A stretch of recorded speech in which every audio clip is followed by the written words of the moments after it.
യേശുവിൽ ഏറ്റവും സ്നേഹമുള്ളവരെ, പരിശുദ്ധ അമ്മയുടെ കഥയായ അമ്മ കഥയുടെ പുതിയൊരു എപ്പിസോഡിലേക്ക് നിങ്ങൾക്ക് ഏവർക്കും സ്വാഗതം. തണലേകുന്ന മുന്തിരിപ്പന്തലിലൂടെ കൊച്ചുമേരി മുന്നോട്ട് വരുന്നു.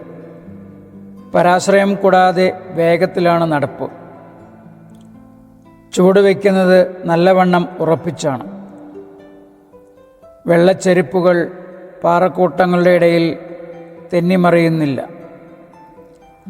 അഴകേറിയ ആ ഒരു നടപ്പ് പ്രാവിൻ്റെ ഒരു നടപ്പ് പോലെയുണ്ട്.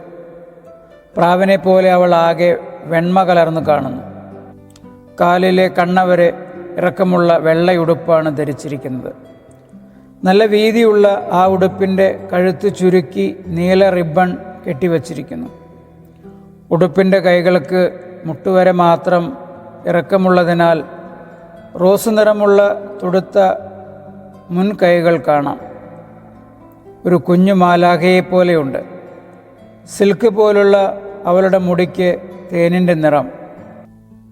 വളരെ ചുരുണ്ട മുടിയല്ല, എന്നാൽ പല വളവുകളായി അറ്റം ചുരുണ്ട മുടി. അവളുടെ കണ്ണുകൾക്ക് ആകാശത്തിൻ്റെ നീലിമ. ഓമനത്വമുള്ള ആ മുഖത്തിന് റോസ് നിറം, നിറയെ പുഞ്ചിരിയും. അമ്മയ്ക്ക് പൂക്കൾ നൽകുന്നു. ആ പൂക്കളെല്ലാം അവളുടെ അമ്മയ്ക്കുള്ളതാണ്. ഓരോ പൂവിനെക്കുറിച്ച് ഓരോ കഥകൾ ഉണ്ടാക്കി പറയുന്നു. ഈ വലിയ നീലപ്പൂവ് സ്വർഗത്തിൽ നിന്നും ഇറങ്ങി വന്ന നക്ഷത്രമാണ്. കർത്താവിൻ്റെ ചുംബനം എൻ്റെ അമ്മയ്ക്ക് കൊണ്ടുവന്നിരിക്കുകയാണ്. ഈ സ്വർഗീയ പുഷ്പത്തെ ഇവിടെ അതിൻ്റെ ചങ്കിന്മേൽ ചുംബിക്കൂ. അപ്പോൾ ദൈവിക അനുഭവം അമ്മയ്ക്കുണ്ടാകും.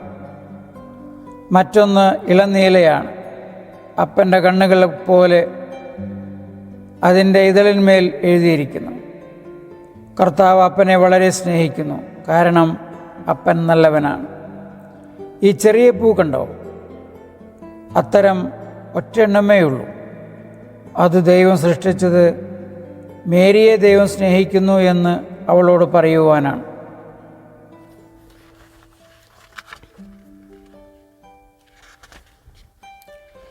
ഈ ചുവന്ന പൂക്കൾ എന്താണെന്ന് അമ്മയ്ക്കറിയാമോ? അവ ദാവീദിൻ്റെ ഉടുപ്പിൻ്റെ കഷ്ണങ്ങളാണ്.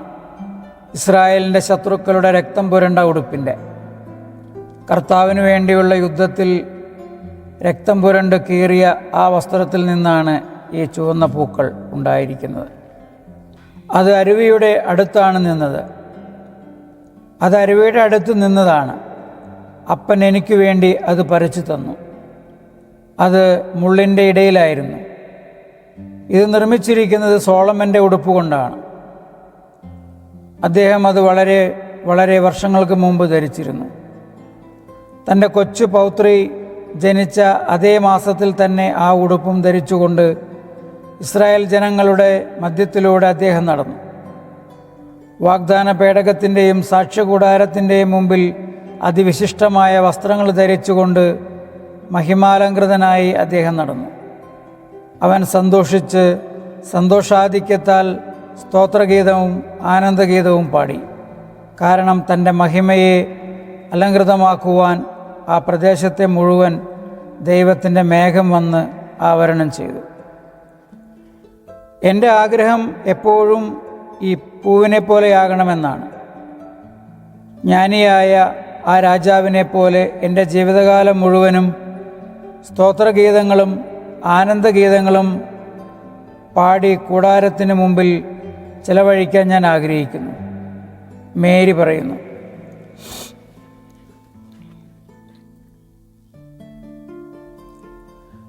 നീ എങ്ങനെയാണ് ഇതെല്ലാം അറിയുന്നത്? എൻ്റെ ഓമനെ, ആരാണ് നിന്നോട് ഇതെല്ലാം പറഞ്ഞത്? അപ്പനാണോ മോളെ? അല്ല, ആരാണെന്ന് എനിക്കറിഞ്ഞുകൂടാ. എനിക്ക് തോന്നുന്നത് എനിക്കത് എല്ലായ്പ്പോഴും അറിയാമായിരുന്നുവെന്നാണ്. പക്ഷേ എന്നോട് പറയുന്ന ഒരാളുണ്ടായിരിക്കണം. എന്നാൽ ഞാൻ ആരെയും കാണുന്നില്ല. ഒരുപക്ഷെ നല്ല ആളുകളോട് സംസാരിക്കുവാൻ ദൈവം അയക്കുന്ന മാലാഖയായിരിക്കും. അമ്മ എന്നോടൊരു കഥ പറയാമോ? എൻ്റെ മോളെ, ഏത് കഥയാണ് നിനക്കറിയേണ്ടത്? മേരി ചിന്തിക്കുന്നു. ആഴമേറിയ ചിന്ത. അവളുടെ ഭാവങ്ങൾ ചിത്രത്തിലാക്കി വെക്കേണ്ടതാണ്. ചിന്തയുടെ നിഴലുകൾ മുഖത്തു കാണാം. പുഞ്ചിരി, നെടുനിശ്വാസം, നല്ല പ്രകാശം. മേഘത്തിൻ്റെ ആവരണം. ഇസ്രായേലിൻ്റെ ചരിത്രത്തിലൂടെ അവൾ കടന്നു പോകുന്നു. എന്നിട്ട് തീരുമാനത്തിലെത്തുന്നു. ഗബ്രിയേലിൻ്റെയും ദാനിയേലിൻ്റെയും കഥ. ക്രിസ്തുവിനെ നൽകുമെന്ന് വാഗ്ദാനം ചെയ്തിരിക്കുന്ന ആ കഥ ഒന്നുകൂടി പറയൂ. അന്ന കഥ പറയുന്നു. അവൾ കണ്ണുകളടച്ച് നിന്ന് എല്ലാം കേൾക്കുന്നു. കേൾക്കുന്നതെല്ലാം താഴ്ന്ന സ്വരത്തിൽ ആവർത്തിച്ച് പറഞ്ഞുകൊണ്ടിരിക്കുന്നു. അവ നല്ലവണ്ണം ഓർത്തിരിക്കുവാൻ. അന്ന പറഞ്ഞു നിർത്തിയപ്പോൾ ചോദിക്കുന്നു, ഇമ്മാനുവേൽ വരുവാൻ ഇനി എത്ര നാളുണ്ട്? 30 വർഷത്തോളമുണ്ട് മോളെ. എത്ര നീണ്ട കാലം! ഞാൻ അപ്പോൾ ദേവാലയത്തിലായിരിക്കും. അമ്മ ഒന്ന് പറഞ്ഞേ, ഞാൻ ഒത്തിരി പ്രാർത്ഥിച്ചാൽ, പകലും രാത്രിയിലും, രാത്രിയും പകലും ഞാൻ എൻ്റെ ജീവിതകാലം മുഴുവനും ദൈവത്തിൻ്റേതു മാത്രമാകാൻ ആഗ്രഹിച്ചുകൊണ്ട് ഈ കാര്യത്തിനായി എപ്പോഴും പ്രാർത്ഥിച്ചാൽ, നിത്യപിതാവ് എൻ്റെ പ്രാർത്ഥന കേട്ട് തൻ്റെ ജനത്തിന് മിശിഹായെ കുറെ കൂടെ നേരത്തെ അയക്കുമോ? എൻ്റെ മോളെ, എനിക്കറിഞ്ഞുകൂടാ. പ്രവാചകൻ പറയുന്നു 70 ആഴ്ചകൾ എന്ന്. പ്രവചനം തെറ്റുമെന്ന് എനിക്ക് തോന്നുന്നില്ല. എന്നാൽ കർത്താവ് വളരെ നല്ലവനാണ്. അവളുടെ കൺപീലിയിൽ കണ്ണീർ കണ്ടുകൊണ്ട് അന്ന പറയുന്നു, കർത്താവ് വളരെ നല്ലവനായതുകൊണ്ട് നീ വളരെ ശക്തിയോടെ പ്രാർത്ഥിച്ചാൽ നിന്റെ പ്രാർത്ഥന കർത്താവ് കേൾക്കും. അവളുടെ മുഖത്ത് വീണ്ടും ഒരു പുഞ്ചിരി പ്രത്യക്ഷപ്പെടുന്നു. അമ്മയുടെ നേർക്ക് അവൾ മുഖം ഉയർത്തി നോക്കുന്നു. സൂര്യപ്രകാശം തട്ടിയിട്ട് മഞ്ഞുതുള്ളികൾ തിളങ്ങുന്നത് പോലെ അവളുടെ കണ്ണുനീർ തിളങ്ങുന്നു. എന്നാൽ ഞാൻ പ്രാർത്ഥിക്കും. അതിനായി ഞാൻ ഒരു കന്യകയായി ജീവിക്കും. അതിൻ്റെ അർത്ഥം എന്താണെന്ന് നിനക്കറിയാമോ മോളെ? അതിനർത്ഥം ഒരാൾക്ക് ദൈവസ്നേഹം മാത്രം മതി, മനുഷ്യസ്നേഹം ഒട്ടും അറിയേണ്ട എന്നാണ്. അതിനർത്ഥം മാനുഷികമായ ഒരു ചിന്തയുമില്ല. ചിന്തയെല്ലാം കർത്താവിനെക്കുറിച്ച് മാത്രമാണ്.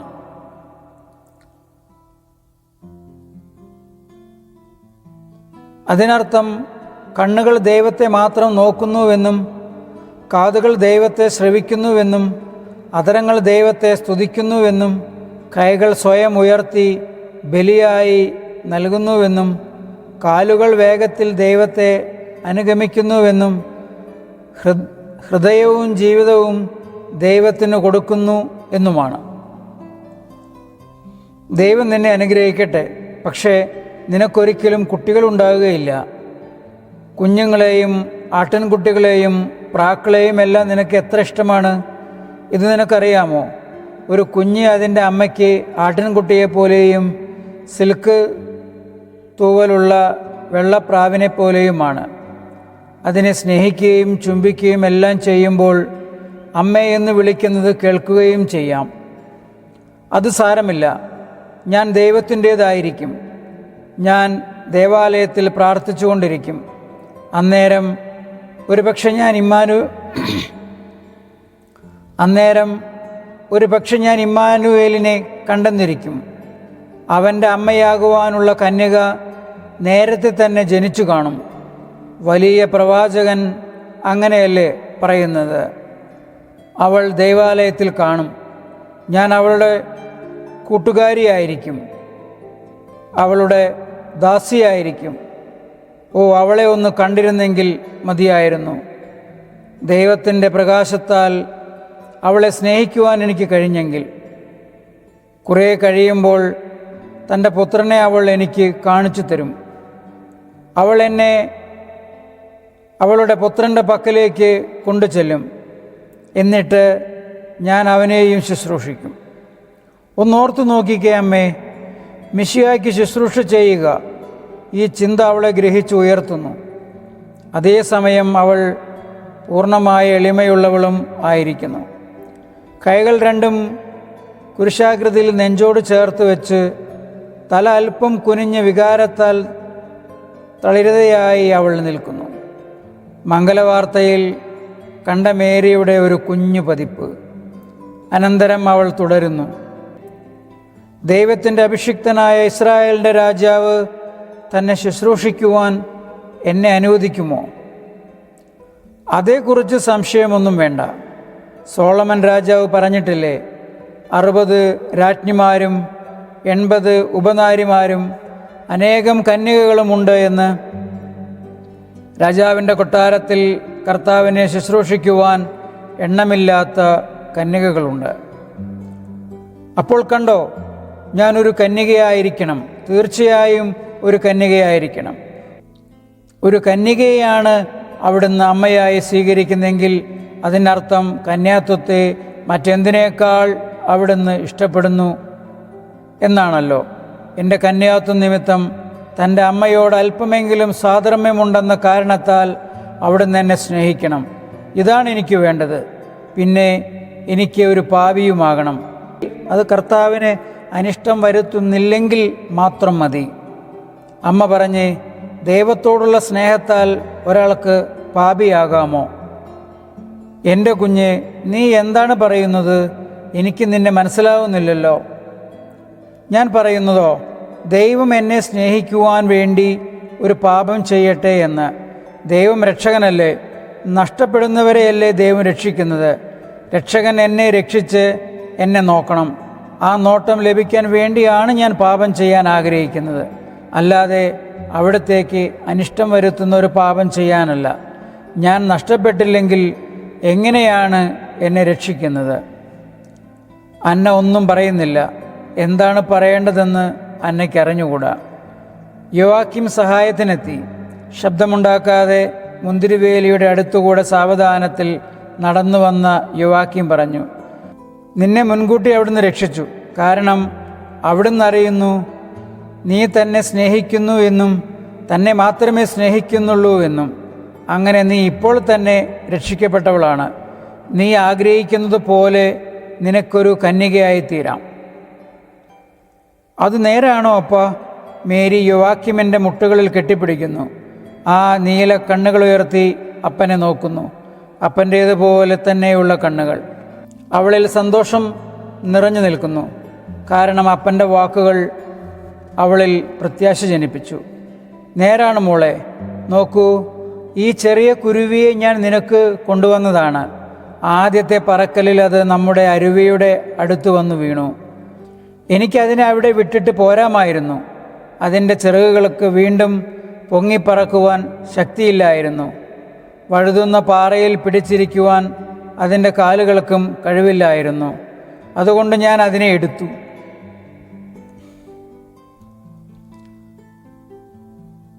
നിനക്ക് ഞാൻ അതിനെ തരുന്നു.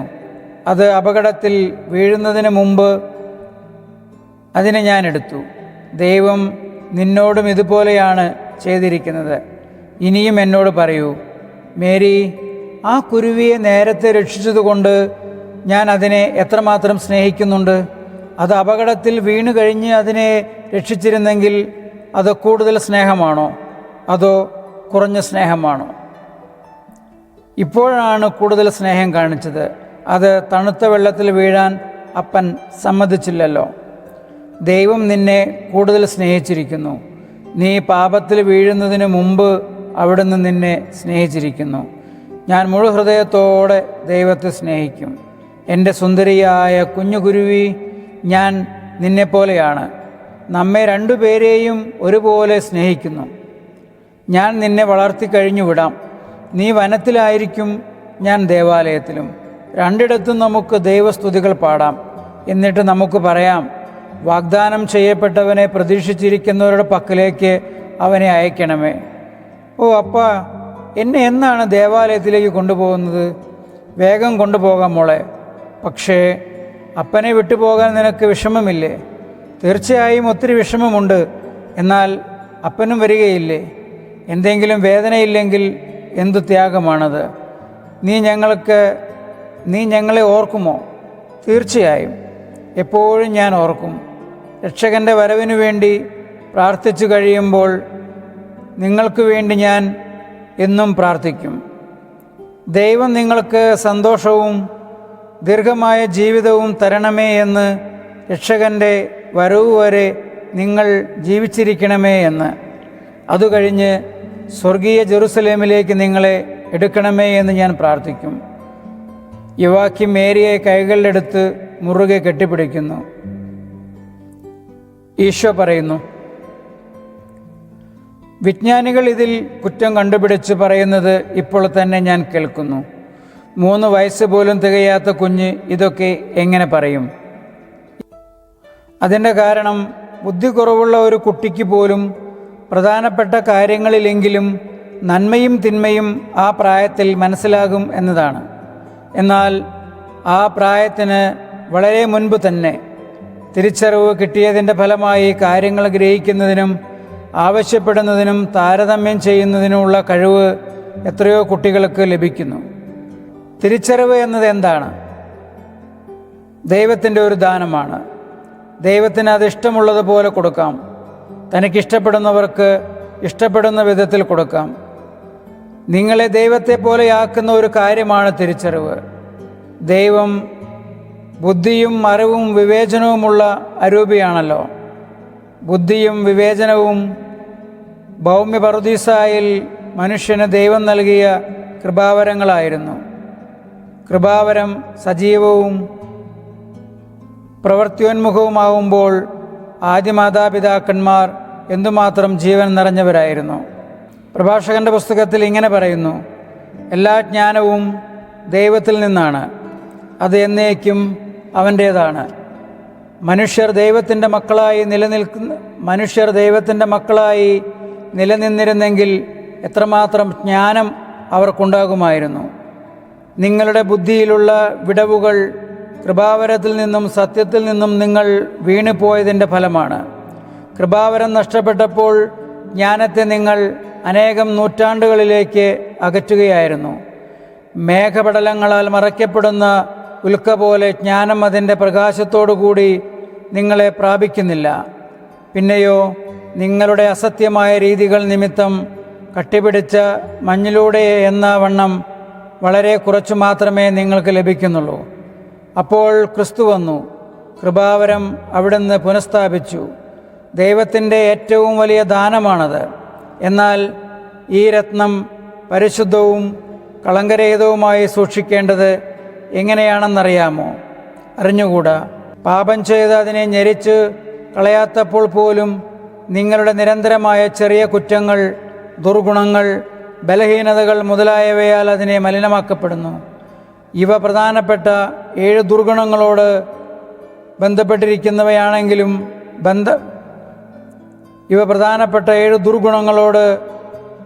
വളരെ അടുപ്പത്തിൽ ബന്ധപ്പെട്ടവയാണെങ്കിൽ തന്നെയും കൃപാവരത്തിൻ്റെ പ്രകാശത്തെ ബലഹീനമാക്കുന്നതും അതിൻ്റെ പ്രവർത്തനത്തെ തടസ്സപ്പെടുത്തുന്നതുമാണ്.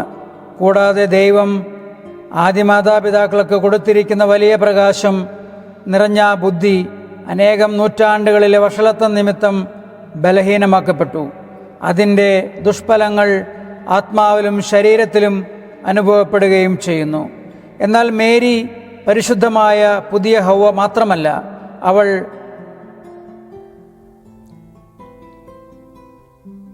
അവൾ പരിപൂർണയായ ഹൗവയാണ്. ദൈവത്തിൻ്റെ ഏറ്റവും മഹത്തായ കരവേല, കൃപാവരം പൂർണ്ണമായിട്ടുള്ളവൾ, വചനത്തിൻ്റെ അമ്മ. ഇതായിരുന്നു ദൈവസൃഷ്ടിയിൽ മേരി.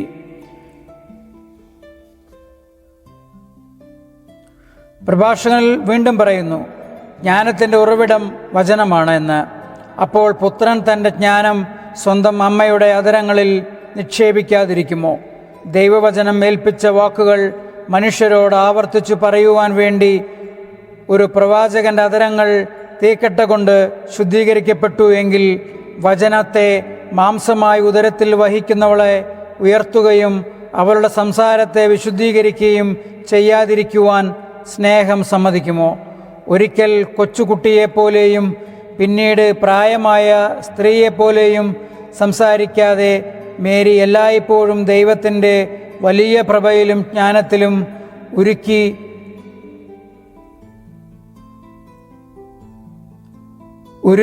ഉരുവാക്കപ്പെട്ട ഒരു സ്വർഗീയ വ്യക്തിത്വമായിരിക്കേണ്ടതല്ലേ? എൻ്റെ ചെറുപ്പത്തിൽ ഞാനും ചെയ്തതുപോലെ ഇളം പ്രായത്തിൽ മേരി പ്രദർശിപ്പിച്ച അസാമാന്യമായ ബുദ്ധിയല്ല അത്ഭുതകരം. അനന്തമായ ബുദ്ധിയെ തന്നിൽ ഉൾക്കൊണ്ട ആ പ്രവൃത്തിയാണ് വലിയ അത്ഭുതം. ജനങ്ങൾ ഭയപ്പെടാതിരിക്കത്തക്കവണ്ണം, പിശാചിൻ്റെ ശ്രദ്ധയിൽ പെടാതിരിക്കത്തക്കവണ്ണം ദൈവത്തിൻ്റെ അപാരമായ ബുദ്ധിയെ മേരിയുടെ മാനുഷിക പരിമിതികളിൽ ഉൾക്കൊണ്ടു എന്നതാണ് വലിയ അത്ഭുതം. ഇതേക്കുറിച്ച് ഇനിയുമൊരിക്കൽ ഞാൻ പറയാം. വിശുദ്ധർക്ക് ദൈവത്തെക്കുറിച്ചുള്ള അനുസ്മരണങ്ങളിൽ പെടുന്നതാണിവ.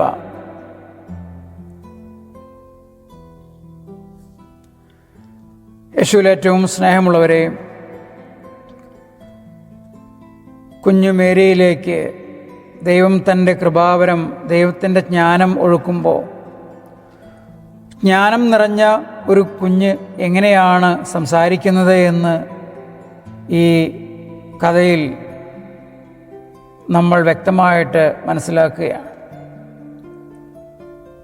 രക്ഷകൻ്റെ വരവിനെ വളരെയധികം ആഗ്രഹിച്ച് പ്രാർത്ഥിച്ച് കാത്തിരിക്കുന്ന ഒരാത്മാവാണ് പരിശുദ്ധ കന്യകയുടെ ആത്മാവ് എന്ന് പറയുന്നത്. രക്ഷകൻ്റെ അമ്മയുടെ ദാസിയാകാൻ ആഗ്രഹിച്ചവളാണ് പരിശുദ്ധ അമ്മ. രക്ഷകൻ്റെ അമ്മയുടെ കൂട്ടുകാരിയായിരിക്കുവാൻ ആഗ്രഹിച്ചവളാണ് പരിശുദ്ധ അമ്മ. രക്ഷകൻ്റെ അമ്മയുടെ ദാസിയായിരിക്കുവാൻ ആഗ്രഹിച്ചവളാണ് പരിശുദ്ധ അമ്മ. രക്ഷകൻ്റെ അമ്മയെ സ്നേഹിക്കുവാൻ ആഗ്രഹിച്ചവളാണ് പരിശുദ്ധ അമ്മ. രക്ഷകൻ്റെ അമ്മയെയും രക്ഷകനെയും ശുശ്രൂഷിക്കുവാൻ ആഗ്രഹിച്ചവളാണ് പരിശുദ്ധ അമ്മ. ആ കന്യകയിലേക്കാണ് വചനമായ ദൈവം മാംസമായി കടന്നു വരുന്നത്. രക്ഷകൻ്റെ വരവിന് വേണ്ടി 30 വർഷത്തോളം രക്ഷകൻ്റെ വരവിന് വേണ്ടി കാത്തിരിക്കുവാൻ ബുദ്ധിമുട്ടാണ്. അതുകൊണ്ട് ഞാൻ രാവും പകലും പ്രാർത്ഥിച്ചാൽ എൻ്റെ പ്രാർത്ഥന കേട്ട് ദൈവത്തെ, ഇമ്മാനുവേലിനെ, നിത്യനായ ദൈവം നേരത്തെ അയക്കുമോ എന്ന് തൻ്റെ അന്നയായ അമ്മയോട് ചോദിക്കുന്ന കുഞ്ഞു മറിയം. ദൈവിക ജ്ഞാനത്തിൻ്റെ പരിപൂർണതയായ അമ്മയുടെ ആഴമായ ജ്ഞാനത്തിൻ്റെ പരിപൂർണത നമുക്കും ലഭിക്കാൻ അമ്മയോട് ചേർന്ന് പ്രാർത്ഥിക്കാം.